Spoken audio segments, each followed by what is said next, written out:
Thriving companies, teams, and individuals seem to share a common theme of trust.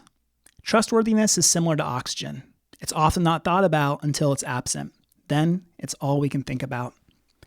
There's no worse gut punch than hearing, "I don't trust you," from a member of your personal or professional circles. And so we learn from an early age the black and white of what we're told being trustworthy is. Don't lie, keep your promises, engage in fair practices, and so on.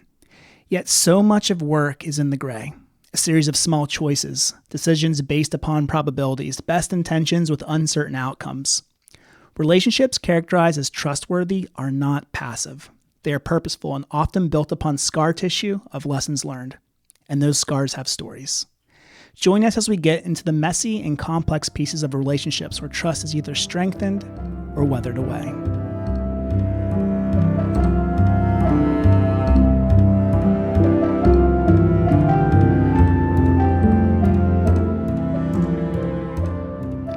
Welcome to the Behaviorist with Work Wisdom, where we help you adopt high-performance mindsets, behaviors, communication, and culture.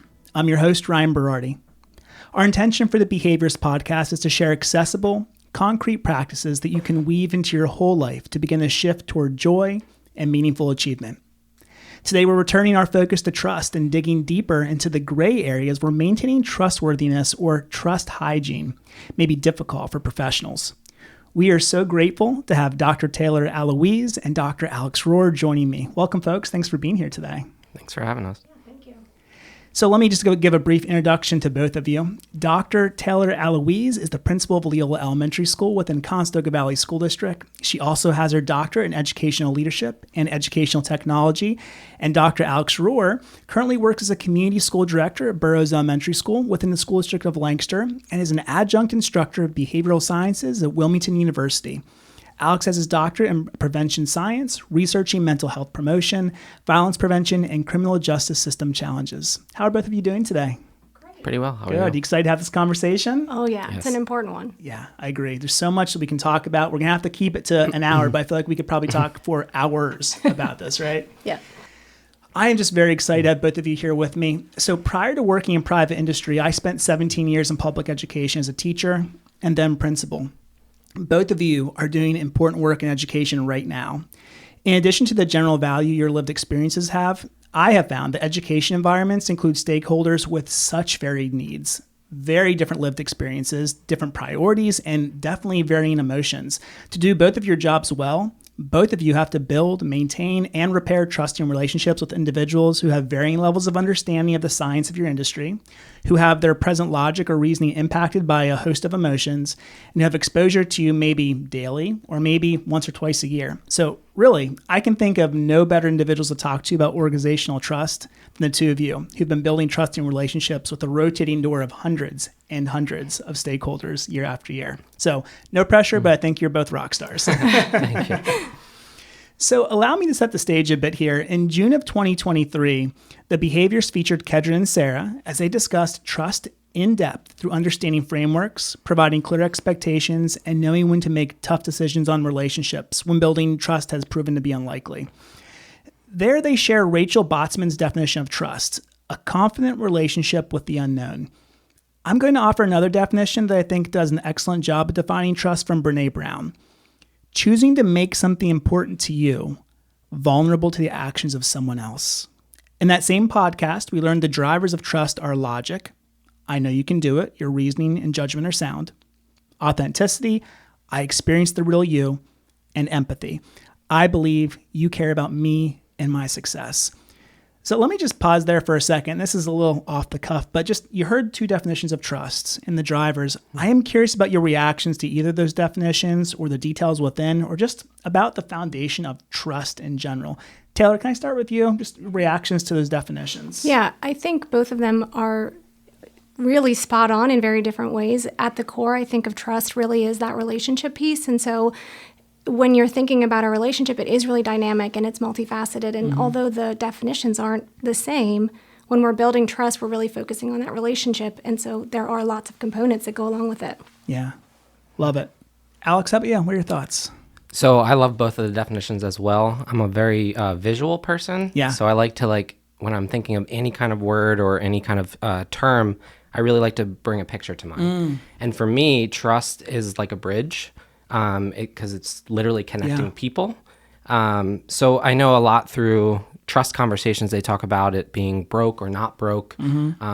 But using that bridge analogy, that bridge imagery, I like to think of it as more not being broken, but more weathered or eroded. Because I think it takes, and I know Brene Brown talked about this in her podcast, but it takes some time, even those small moments are kind of weathering away at that. Yeah. And I think for me, that bridge analogy, it kind of captures that it's not just between the two people either. Oh, yeah. But it's also the surroundings, because if you think of a bridge, like it can be weathered away and eroded by just the weather, like the things that are happening around it in that environment, what's supporting the bridge, what's not supporting the bridge.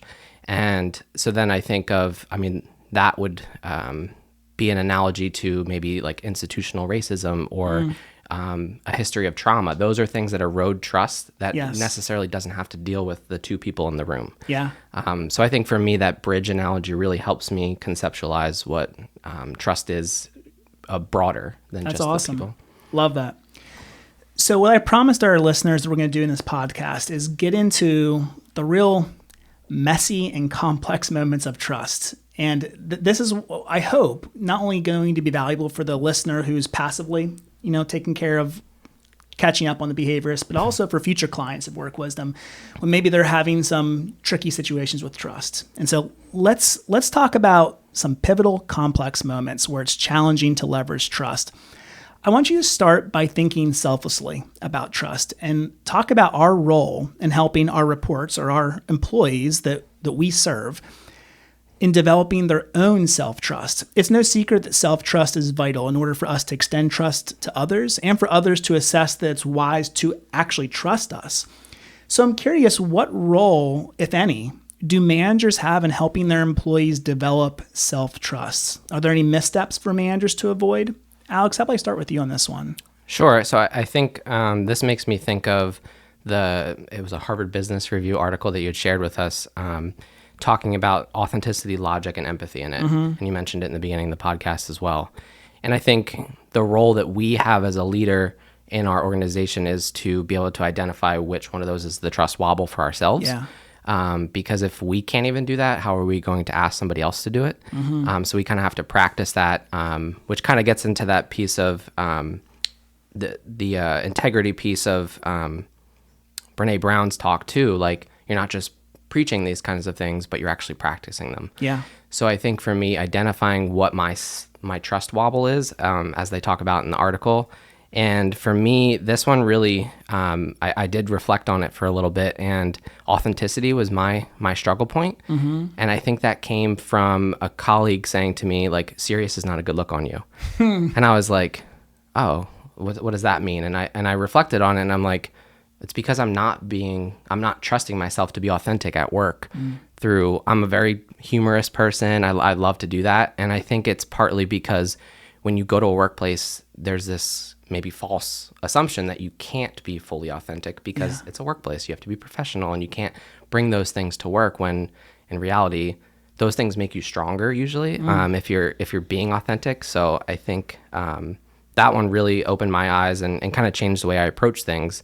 And I think we need to do that self-assessment before we're asking others to do it. Yeah, thank you. Taylor, what are your thoughts on this? Yeah, I love what Alex was saying there, because I can relate so much, and we are totally opposite. So serious doesn't look good on you, and I am much more of a serious, quiet, I think analytical person.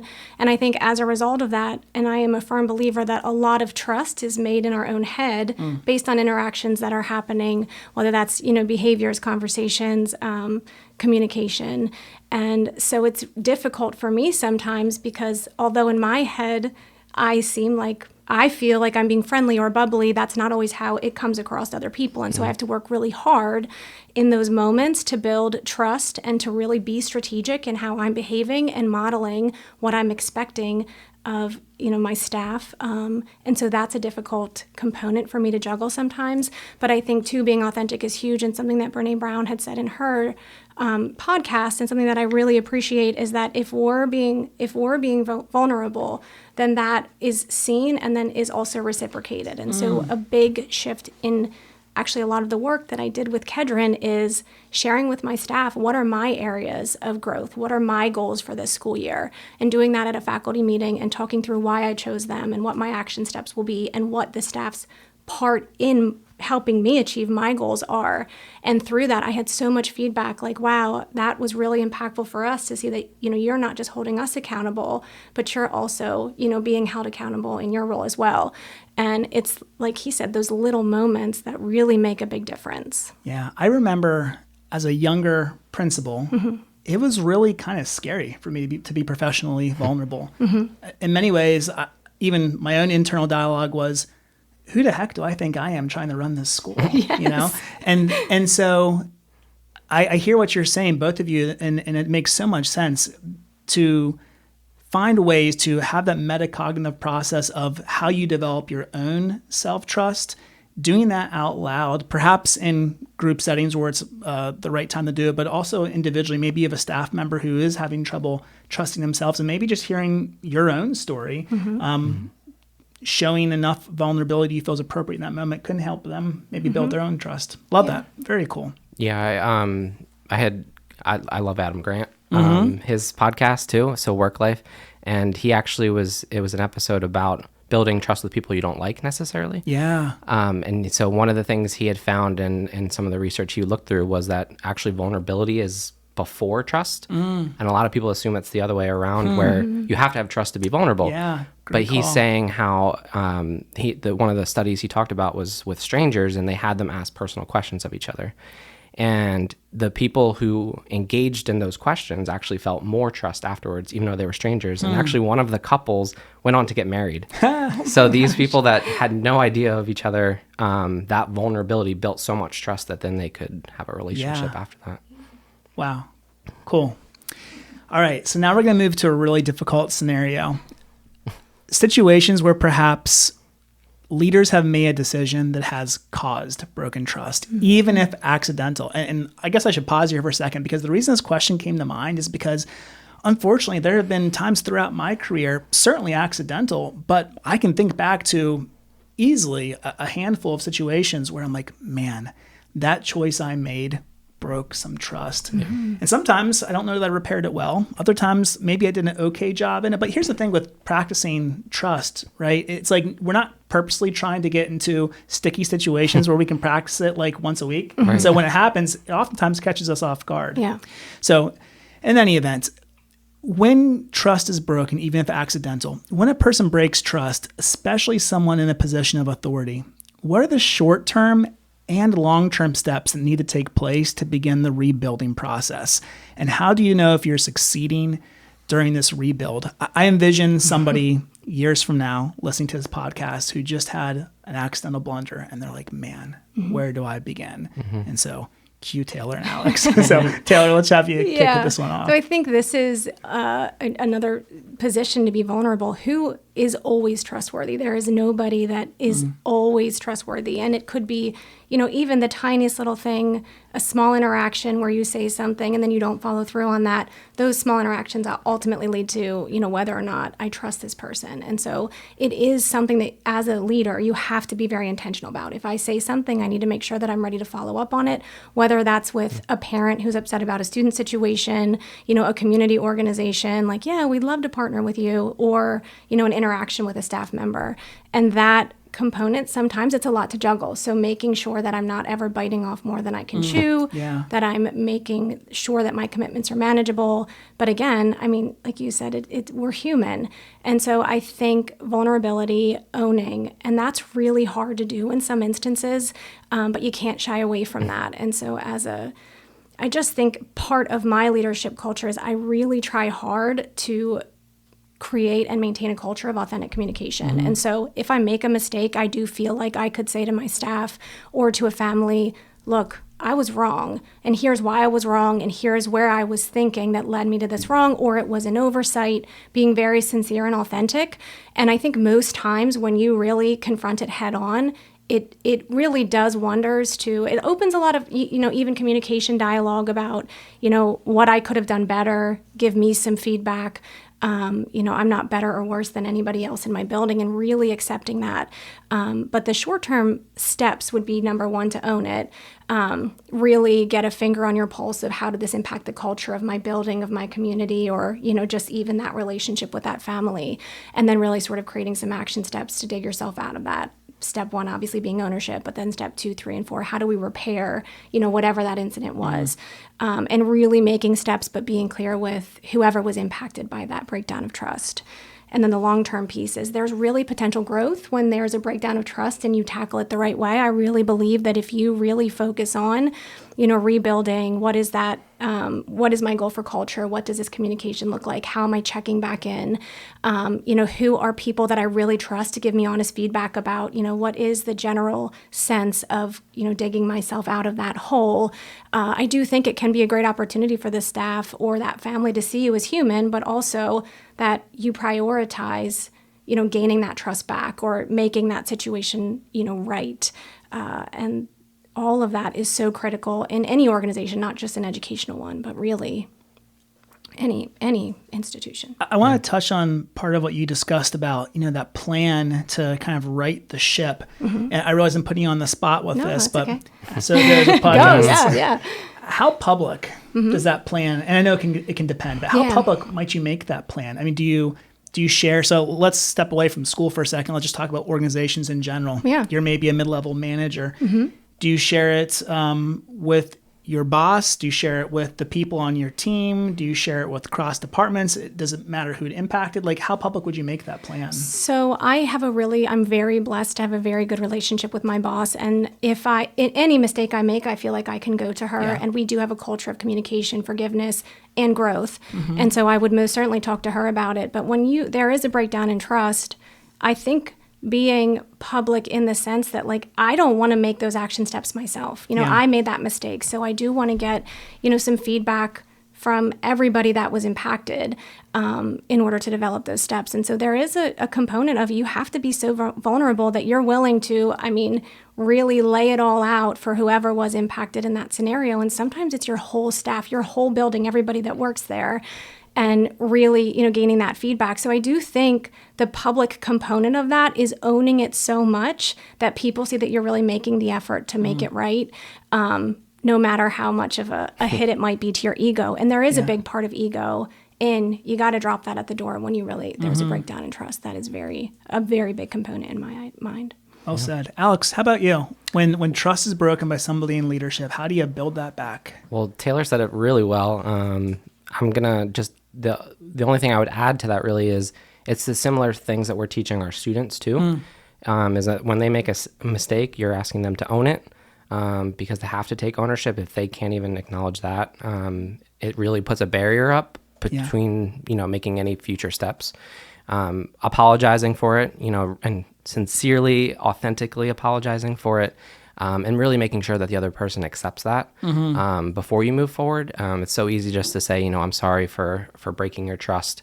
And if the other person's really not comfortable yet and you just move on, it's another weathering of that trust right there because you're not acknowledging the fact that they're not ready yet. Yeah. And then making that plan of, as Taylor had said, about what you're going to do in the future, how you're going to make it better in the future is really important for that short term. I think in the long term, as Taylor was saying, asking for that feedback and also asking for help because you may not be the best person to rebuild that trust on your own. You might need, it's kind of a concept in other work with violence prevention, but a credible messenger. Somebody that really has a really good relationship with that person that you broke the trust with. They may be able to help repair that. It's kind of restorative to have that group process. Because that person is, they might have a different lens and a different perspective that they can bring to the table and that relationship too, that they can really help repair that you may not be able to do on your own. So I think that's a valuable component. And then that goes back to that asking for help piece, because that's like the ultimate vulnerability is when you're acknowledging, I can't do this by myself, I need somebody's help. And that's showing that you trust your own abilities as well as the abilities of that person you're asking. So that's huge. Yeah, excellent. So we must expect that despite how wonderful our supervisors, colleagues, and employees are, humans are not infallible and will be disappointing at times because of broken trust when maybe we're on the receiving end. And so I want to really dig into what's the role of forgiveness in business? Is there a limit? Are there conditions? And how do we deal with these complex emotions in leadership positions? And I'm looking to see if you can offer our listeners some guidance on when they find themselves faced with this. How does that role of forgiveness play out? Alex, I'd love your insight here. Sure. So I think it kind of gets into that piece of apology again, where you're checking in for that forgiveness, because again, that's an acknowledgement that they've accepted what's being said, what's being done, and feel like they're trusting you again. It's like that trust may have been eroded or something like that, but this is now you're moving forward. So that forgiveness piece is huge.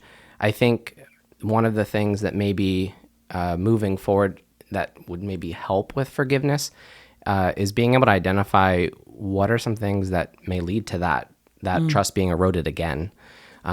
Because as all of us have said here, like in an ideal world, that is going to be a consistent thing, that trust is always there. But we know that we don't live in that reality. So unfortunately, it might happen again, and being prepared will maybe help mitigate it in the future. So building in that sense of, I think Brene Brown had talked about it with the generosity piece, being generous and understanding that it's not always, the person's not coming at you with the worst intentions. They may be, you need to assume that best intention piece, and not just for ourselves, or not just for them, but also for ourselves, to be kind, that self-love, that other love. And the other thing with that is identifying emotional triggers for ourselves, because those are the things that probably make us look the worst with our colleagues or something like that. So if we can identify those and really own them, that may help with those future opportunities where trust might be broken, and be more likely then to be forgiven as well. Yeah. Taylor, how about you? I love everything you said. I think the workplace is such a strange, I mean, the interactions and the relationships are so much different than personal. And I think that the focus for forgiveness really needs to acknowledge that it is different than a personal life forgiveness. You do really have to be able to overcome it, and be a part of that team and interact in a way that, is really not just impactful, but, will help that, whatever team reach their goal, whatever that might be. And there is still that human component of it. And so at work, the stakes are high. I mean, if you mess up really, really badly, then that's your job on the line. Also, there is a competitive component of work. And so really recognizing that, and as a leader, making sure that we are creating a culture where it's okay to say, hey, I made a mistake. And forgiveness is a big part of being able to say that, knowing that the leader, whoever you're working under, will say, hey, you took a risk, it didn't go well, or you made a mistake. What are the parameters of that? I mean, we definitely want to talk about, like, was it, unethical? Was it, really, really bad? If it wasn't, let's put some bumpers on. Let's see, what support and coaching I can give you, but really building that culture where it's okay to make a mistake. It's okay to be human. We all have been there and done that. You said something else that I think is super important. What was the intention? Really stopping, I said it earlier, so much of trust is in our heads. Where is this person coming from? Trying to frame what their thinking might be, what their lens is for looking at the situation, in order to forgive in a way that you can also support them that it doesn't happen again. That's the ultimate goal. It's not always easy, but I think a lot of communication is necessary too. A lot of interactions, checkpoints, accountability points are also a great way at work to ensure that, we have forward momentum. Yeah. What both of you were saying just reminded me of a couple things. One is I have found that the managers that I've met, whether they're managers in a school setting or managers in industry, by and large, these are really great people that care deeply about the people that they serve as the leader. And so when one of your employees does mess up, we feel that. Like, it hurts. It hurt. We hurt for them, even when we know that this is something that perhaps they are fully responsible for. As their leader, we can't help but to feel some ownership of that. And so part of what came to my head is that forgiveness, I think, is also for the leader as well, too, right? It's relieving themselves of having to feel that anger. While certainly that person is receiving the forgiveness, part of it's for us as well, too. Like it's like a piece of toxic element that you hang on to. The longer you hold on to it, the more it burns, right?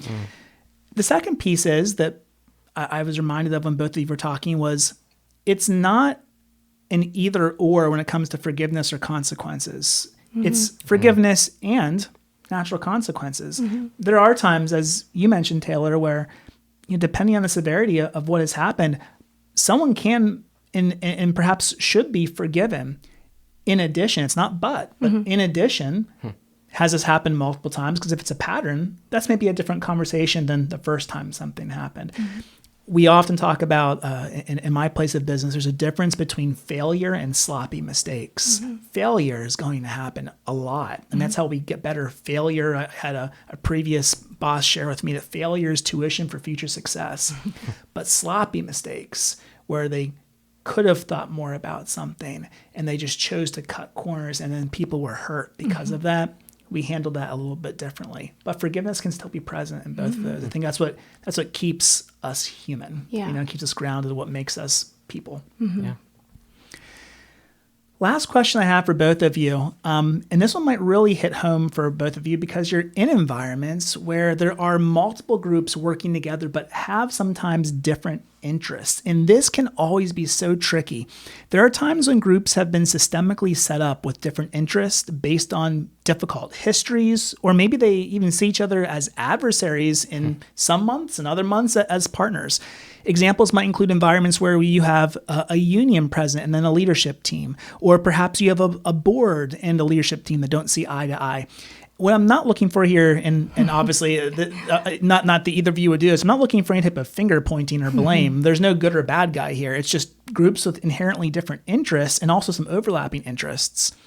What are some of the first steps that leaders from groups that maybe are set up systemically to sort of be, I don't want to say at odds, but again, with different interests, what are some steps that can be taken on an ongoing basis so that these groups can synergize together and be better because of their presence together versus working in silos separately? Taylor, any wisdom you can offer on this? Yeah, I think in education, we have so many different groups that work to support our school. And when we're putting any group of adults together, there is a lot of this that happens. And so one of my favorite, I think, tricks of the trade is let's talk about, our strengths as a group, making sure that we have the right people in the right places. When we're working together, what are our roles within this group? Being really strategic, not just on what our vision is for this team or, maybe our staff, but also what is each individual role so that it's not so competitive that we have overlap and disagreement and situations where we may get it so eroded, which I love that you said that earlier, that it's going to be way more challenging to come back from that. And so being very intentional in, demonstrating or showing or getting it out there that everybody has a seat at the table and here's why. And then also I am a big fan of authentic communication. And so if we disagree, let's come up as a team with ways that we can stay on track and, disagree respectfully. And that might be, making sure that we're listening as much as we're talking, or, when we don't agree, how can we compromise? What does that look like with this team here? And having those discussions and being really raw and authentic and vulnerable in those moments, but also recognizing and building the respect and the relationships of the team to know that we're all here for a reason. Yeah, love that. Alex, how about your thoughts on this? I really like what Taylor was saying there. I think it's so true in a school setting. You have so many spinning wheels, so many small groups, so many bigger groups. You have so many stakeholders, as you said earlier, all operating together, but also separately. And I think it is really hard sometimes to keep that all under one roof almost, if you think of it that way. But obviously, everyone there is there for the same reason.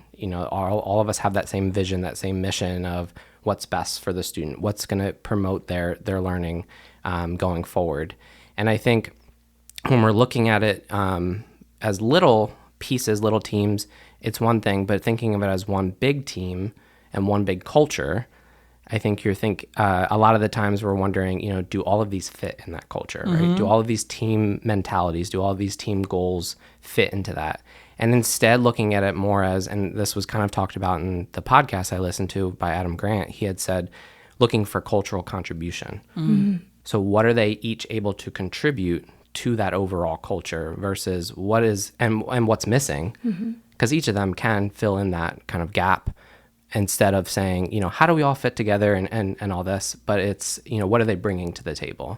And I really like that, because it's a strengths-based approach, which is, what you're alluding to, Taylor, and thinking of it that way, and sure, they're each going to have their own individual goals, but kind of looking at that big picture is really helpful too. Yeah, really, really well said. I would encourage our listeners, if they find themselves in this situation, whether it's with a single individual or maybe two groups coming together, something that has served me really well, and they can Google this. It's called the Can't Lose Matrix. And what it does is it helps both parties expose what their ultimate goal of achievement is, but also the thing they hold most sacred that they really can't afford to lose. And I have found that when using that, it creates more vulnerability, it creates more transparency, and the byproduct of that is a feeling of trust. There's not a card being held, under the table or up your sleeve, that you're open about everything. There have been times where I've had conversations, and sometimes 45 minutes down the road, we finally uncover like the real issue as to why we're struggling to move forward. I'm like, oh my goodness, if I had known that early on, we would have maybe had a completely different conversation. But shame on me for not asking that question early on. Well, Alex and Taylor, I can't thank you enough for your time. I'm so grateful to both of you for being part of this movement of helping others in the workplace to enhance their individual and collective team performance. Thank you, listeners, for downloading The Behaviorist, and we hope you'll subscribe. Please contact us through our website, workwisdomllc.com, where you can enjoy Work Wisdom Press and productions and ask questions and suggestions of topics you'd like us to explore in future episodes. As is our custom, we will leave you with a quote from organizational psychologist and Wharton professor Adam Grant and his thoughts on trust. Trust is not something you build. It's something you earn. You can choose to act trustworthy by demonstrating your integrity, benevolence, and reliability. But it's up to others to grant you trust, and it's up to you to keep earning it.